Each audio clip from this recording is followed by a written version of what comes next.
Ayan po, good morning po mga kakabo. Eri po si Welding Guro. Eri po ang kanyang hinatol. Pakita mo nga bro. Ayun o, rubbing compound. Eri po yung nagasgas. Ayan po si Welding Guro. Binabanatan yung ating sakyan. Ano lang po yun eh. Isang coke lang po ito. Saka isang tinapay. Goods na. Nakakita nyo naman. Gas-gas eh. Ayan po. Maalis yung green na yun. Parang ayaw na. Ayan po, shoutout po sa sinabita ko kahapon. Matatanggal kaya? Oo, matatanggal. Yun, nakita nyo naman po si Welding Guro. Pintura lang eh.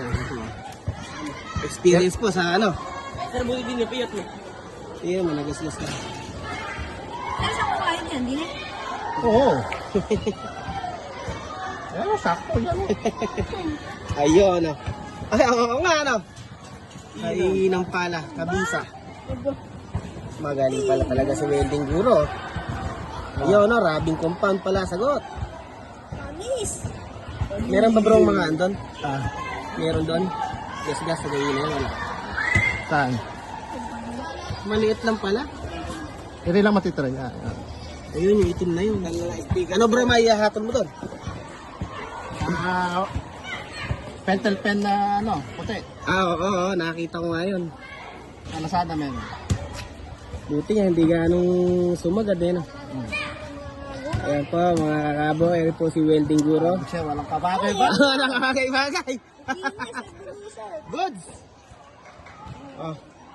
Sa lahat po na magpapaano ng sasakyan, magpapatanggal ng gasgas. Ayan po, oh.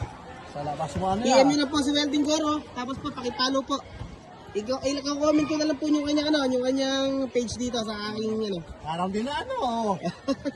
Hindi, pero bro, meron talaga natin. Yan nga yung PPN. Ayun. Ito. Isa pa yan. Medyo malalim to, no? Hindi na matatanggal yan. O, matatanggal to. Ayun pala yun.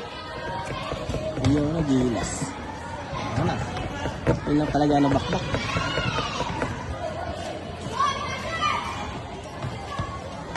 Yan talaga yung pambak ba yan? Oo.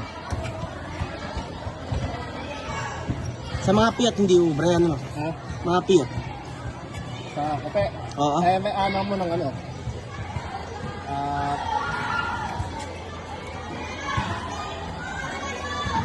Lahi na lang ng puti. Wala yun na nga lang yun.